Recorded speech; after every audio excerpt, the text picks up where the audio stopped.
Okay, pag-usapan muna natin itong dalawang developments, no?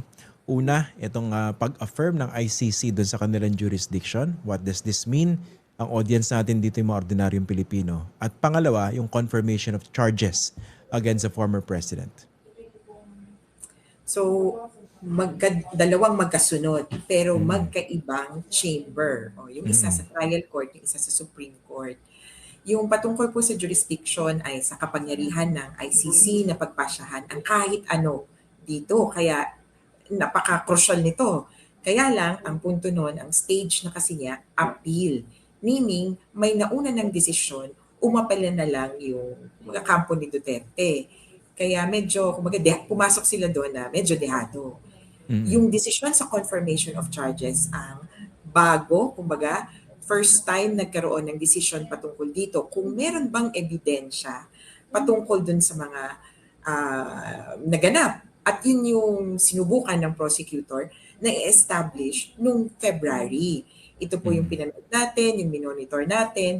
Sinusubukan kumbinsihin ng prosecutor. May ano ba? May kaso ba? At mukhang nung nakita nila, narinig nila from the appeals chamber, yung Supreme Court, may kapangyarihan pala, sige, ilabas na natin yung decision. Para ang bottom line nun, dahil may kapangyarihan at merong batayan para mag-proceed with the case, magbubukas ang trial ni Duterte.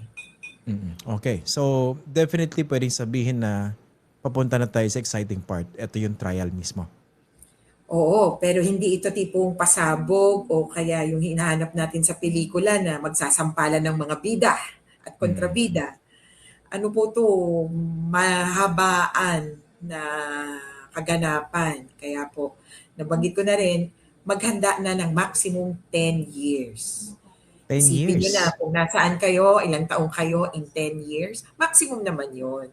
Alam mo naman, the secret to happiness is to lower your expectations. So kung 5 years lang tinagal, di masaya ka na kasi ang inaasahan mo 10 years. Expect the worst in short. Pero isipin mo, Attorney Chrissy, kung 10 years yan, ilan taon na ba si former President Rodrigo Duterte? 80 na, no? Tama ba? 81. 81. So basically 91 siya. Of course, there's always that possibility. Baka makamatayan niya to while in detention. And ano bang ano dyan? Sentimiento ng inyong mga kliyente. Yung mga kaanak ng mga biktima ng kanyang brutal na drug war. Kung sakaling makamatayan niya yan at hindi mapunta ron sa logical conclusion. At least kung ano man yung decision dito ng ICC, di ba? Kung hindi tayo umabot na sa puntong yun. Well, this would be something beyond our control. At mahirap isipin na paano ko ba magagawa ng paraan yan. Kaya yung isang biktima rin na nagsabi, well, attorney, edi ang tanging magagawa natin, ipagdasal natin na mabuhay siya ng mahaba. Kaya bawat birthday, sakto din kasi birthday ng isang nanay, ang nangyayari, nagpapapansit. Long life daw. Ganun ang style. So, we wish him many more birthdays to come. Pero ang importante dito kasi, buhay ang trial kung buhay siya. Oo. Kasi importante rito malaman talaga, no? Magkaroon ng desisyon. Di ba? Of course, ang push dito ng mga kaanak ng mga biktima, conviction. Kasi hindi aabot dun eh. Kung sakali makamatayan, di ba? Wala magiging on-record na desisyon na, o nga, talagang merong sistematiko na nangyaring pagpatay, state-sponsored sa pamumuna nitong si Rodrigo Duterte. Yun ang hindi maaabot. Hindi ba kung sakali makamatayan yan? Oo. Although, of course, may ibang paraan. Pero, kung ganun sana, kung may clear record that he is responsible for crimes against humanity. Kahit nga, kasi ang dulo nun, di ba, parang reparations, kulong. Yung mga biktima nga, hindi na nila tinitingnan yung ganun na mapupuntang bilibid, mapupunta basta attorney sa ngayon nakakulong naman. Ganun na yung tingin nila. Kaya kung iniisip natin, hindi na namin hinahabol pa na makulong siya ng matagal. Ang kailangan po namin, malaman ang katotohanan at may finding na guilty siya. Patungkol dun sa danyos, medyo hindi nila, sa totoo wala silang inaasahan sa danyos. Hindi nila naiisip pa yung ganun kalayo at saka yung ganun hindi kasi katulad to ng simpleng patayan, sabihin na natin na pinatay ng isang tao, yung isang pang tao, kailangang magbayad. ng taong yun. Ang ini-imagine nila, libo-libo kami attorney, babayaran ba niya kami? Baka tigpipiso na lang kami. Nung pinapaliwanag namin na may posibilidad naman under the reparations regime of the ICC, may mga pondo dyan, may mga institusyon dyan, medyo nagkaka-idea, pero ang mas iniisip nila, alam niyo, attorney, mas okay sana, kunyari, sariling plot sa sementeryo para sa EJK victims. Educational fund para sa mga bata. Ang ano nila, danyos in the sense of, at hindi nga danyos, sorry, reparations in the sense of repairing Oo. the damaged lives that Duterte and the war on drugs caused. Oh, tsaka magiging ano to, no, kabahagi rin doon sa tinatawag natin transitional justice na hindi naman necessarily na aabot sa mga ganitong brutal episodes in a country's history. Usually hindi umabot na sa stage na yun dahil nga wala namang finding Hindi rin nakakapaglabas ang kanilang saloobin yung mga biktima, yung mga kaanak, hindi ba? Oo, kaya actually, yan yung isang, buti na lang this is the record or this is the error that we are correcting from the bloody Marcos Senior regime. Nung panahon niya, di ba, nung martial law, daming namatay. Pero kung tatanungin mo, asan yung kumbaga court records? Ang court record lang natin, ang pagkakaso kay paniningil kay Ferdinand Marcos, yung Hawaii court at saka yung isa pang kaso. Mas kumbaga civil cases, affidavits, pero yung as in final decision saying that this person is responsible, konti lang ang makikita natin dyan. Correct. Kaya nga pag walang ganon, mas madaling i-twist o i-distort yung katotohanan, di ba? Sabihin nila, wala naman kayo napatunayan Oo, kasi nga yung sa Hawaii class action suit, pati yun natitwist di ba? Ng 2022. Anyway, balikan natin itong yung charges against the former president. I understand 3 counts, no? Isa-isahin natin ito. Yung murder sa Davao City, nung siya yung mayor, murder ng high-value targets, tapos yung murder and attempted murder in barangay clearance operations locations in the Philippines when he was the president. Tama? Yes. Yun nga, sa mga hindi familiar sa proseso, bakit specific incidents lang yung covered? Kasi ang ginagamit ng narrative dito ng mga defenders ng dating Pangulo.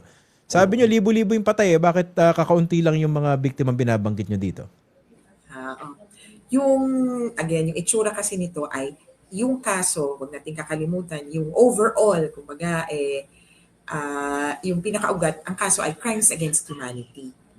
At ang definition niyan ay nagkaroon ng patayan at ito ay akto or attacks on a civilian population o klaro naman na hindi combatants tong mga to na widespread, ito yung laging importante, widespread, pangmalawakan o sistematiko. Ganun yung pamamaraan. At yung isang elemento, yung knowledge. Dapat alam nung pumatay o nagpapatay. Kumbaga, overall, ang kaso talaga ay inutos o pinasimulan yung patayan. Alam niyo yun, at yung patayan ay widespread and systematic and so forth. So yun po yung elemento. Ang characterization lang yan, general, napakalawak. Siyempre, yung modus operandi ng pagpapatay, iba-iba. Kaya siguro, maraming nagtatanong din, bakit ganyan yung approach ng prosecutor dito? Kasi sa ibang kaso, 6 counts, 10 counts, dami Yung sa kanila, ang approach ay logical. Paano ba ang kategorya? Paano mo makakategorya yung mga patayan? At nakita nila yon. You have to categorize them according to chronology, location, and kumbaga general, General, kumbaga concept. High value targets or barangay. At yun yung ginawa nila. I think this is logical. This is reasonable even kasi wala naman din akong ibang maisip na proposal para dun sa killings natin. Kasi although pwede din yung under the Tokhang Memorandum, pero yun yung counts 2 and 3. Pwede ding vigilante killings, pwedeng ganon. Pero dito, whether police or vigilante killings, kasama yan dun sa count 2, 1, 2, and 3. Bakit may insidente? As examples. So, dahil kailangan lang ng kanilang patunayan na may namatay, kahit nga hindi lahat yung bilang mapupunta dun sa widespread. Doon na lang nila kailangan yung number of people, total number of people killed to prove that it is widespread. Doon na lang, Pero, okay. doon na lang. Pero sabi nung court din dati, is it a matter of quantity? Pag sinabi bang 1,000? Or percentage? Pag sinabi bang 10% of the population? Widespread na ba yun? Sabi nila, it is qualitative more than quantitative. Tapos, it depends. So it would really depend on the judges if the number they receive or the prosecution proves during the killings would be enough to say it's widespread. Pero yung incidents, they are examples of the modus operandi.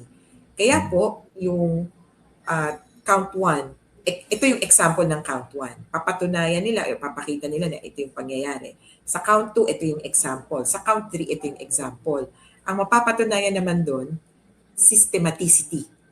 Oo. Kumbaga halos pare-pareho yung mga insidenteng nangyari. So, Para may pattern. may pattern na. Itong lahat, kunyari count 2, yun yung medyo may connection talaga Noong August 2016, in-announce ni Duterte, ito ang mga narco-politicians. Diba? Nagladlad ng listahan, naglabas ng matrix. At itong lahat ng nakalista doon, yung papatunayan nila, nandun sa listahan. Tapos, namatay or tinarget.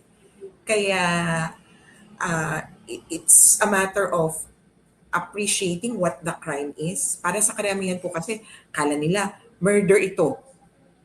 Papatunayan mo lang na may namatay at may qualifying circumstance or treacherously, walang laban mong pinatay, walang awa mong pinatay.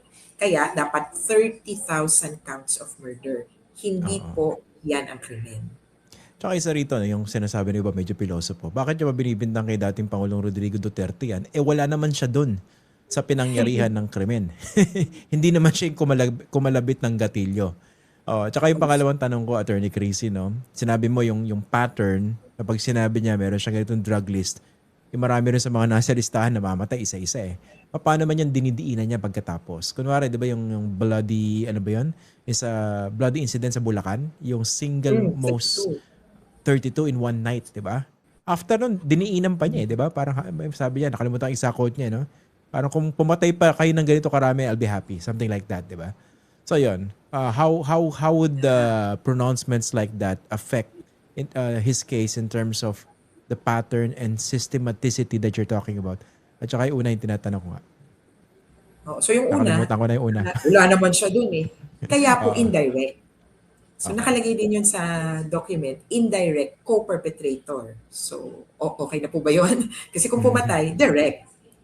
So yun yung simpleng paliwanag. Kaya indirect. Ibig sabihin, naging bahagi pero wala siya talaga doon sa mismong pagpatay.